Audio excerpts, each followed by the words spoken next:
আসসালামু আলাইকুম প্রিয় বন্ধুরা। আজকে আমি আপনাদের সাথে দুটি কথা বলতে চাই। যে কথাটি হচ্ছে যে ফেসবুকে অনেকে আমরা কাজ করি, কাজ করতে গিয়ে দেখেন অনেক বন্ধুরা ঝরে পড়ে যায়। যারা ঝরে পড়ে যায় এই সমস্ত বন্ধুগুলি হতাশ হয়ে ঝরে পড়ে যায়। কারণ অনেক সময় ফেসবুকে কাজ করতে গিয়ে যে ভিডিও আপলোড করতে হবে, ছবি আপলোড করতে হবে, এই যে তাদের একটা দৈনন্দিন যে কাজ ফেসবুক দিয়ে দিয়েছে, সেই ফেসবুকের দৈনন্দিন কাজগুলি কিন্তু অনেকেই করতে পারে, আবার অনেকে পারে না। আমার মনে হচ্ছে যে ফেসবুকে যারা বেশিরভাগ ক্ষেত্রে সবসময় আর কি যে মানে তাদের মানসিক চিন্তা ভাবনা বা মাইন্ড সেট আপটা যদি এমন করে দেয় যে না, আমি ফেসবুক থেকে আমি কিছু মানে আর্নিং করতে চাচ্ছি বা ফেসবুকে আমি প্রফেশনাল মর্যাদা অন করেছি, আমি এগিয়ে যাব, তবে এই দিক থেকে কিন্তু আপনার মানে কাজ করতে পারবে সে যদি এই মাইন্ড সেট আপটা থেকে থাকে। তা না হলে কিন্তু কাজ করা বড় মুশকিল। অনেকেই ভিডিও দেখে, কমেন্ট করে, কমেন্টে রিপ্লাই করে, কিন্তু সে আশানুরূপ কিন্তু ফলটা সে পায় না। এই না পাওয়ার কারণটা কি জানেন? না পাওয়ার কারণটা হচ্ছে যে আমি শুধু খালি ভিডিও দেখেই যাব, কমেন্ট করে যাব না।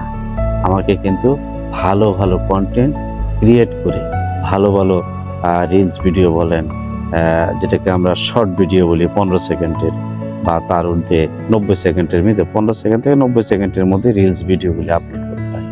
আবার অনেকে কি করি যে লং ভিডিও আমরা দেই না, লং ভিডিও ছাড়তে চাই না। লং ভিডিও কিন্তু ৩ মিনিটের উপরে করতে হয়, ৪ মিনিট, ৫ মিনিট, এরকম যত উপরে করা যায় ৩ মিনিটের উপরে। এরকম ধরনের ভিডিওগুলি আমাকে আপনাকে করতে হবে।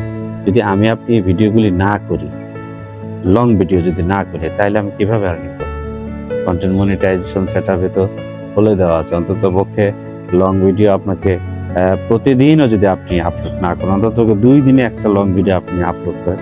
এভাবে আপলোড করলে তাহলে হয়তো আপনি সফলতা পেতে পারেন। প্রিয় বন্ধুরা, আমি বেশিরভাগ সময়ই অনেক বন্ধুদের কাছে এটা বলে থাকি যে বন্ধুরা, আপনারা যারা ফেসবুকে কাজ করেন, বিশেষ করে ফেসবুক নিয়ে যদি কাজ করতে চান, তাহলে কিন্তু আপনাকে লং ভিডিও, শর্ট ভিডিও এবং বেশি, বেশি করে ছবি, যেটা ইমেজ আমরা বলি, সেটা কিন্তু আপনাকে আপলোড করতে হবে। তো এখন এই আপলোডকৃত বিষয়গুলো নিয়ে আপনাকে যদি বলা হয়, তাহলে আপনি বলবেন যে আমি তো সময় পাই না, কিভাবে আমি আপলোড করব? না, আপনাকে সময় বের করতে হবে। সময় বের করে আপনাকে কাজ করতে হবে। সময় যদি না বের করতে পারেন, তাহলে আপনি কাজ করতে পারবেন না। সময় বের করে ফেসবুকে আপনার সবসময় এঙ্গেজ থাকতে হবে, এঙ্গেজমেন্ট থাকতে হবে।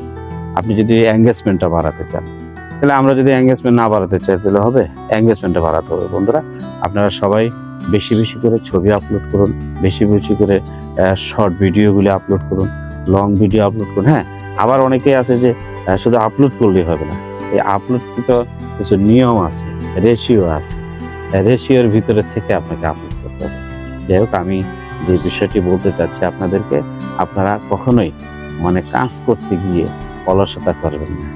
আমার মতো অলস হবেন না আপনারা বেশি এক্সপার্ট হন, কাজ করুন, আপনারা এগিয়ে যেতে পারবেন। আপনাদের সেই আশা অবশ্যই আমি করি আপনাদের কাছে, যে আপনারা সফল হন, সাকসেস হন। এই সফলতা, সাকসেস আমি আপনার দেখে যেতে চাই। সবাই ভালো থাকবেন, সুস্থ থাকবেন। আল্লাহ হাফেজ।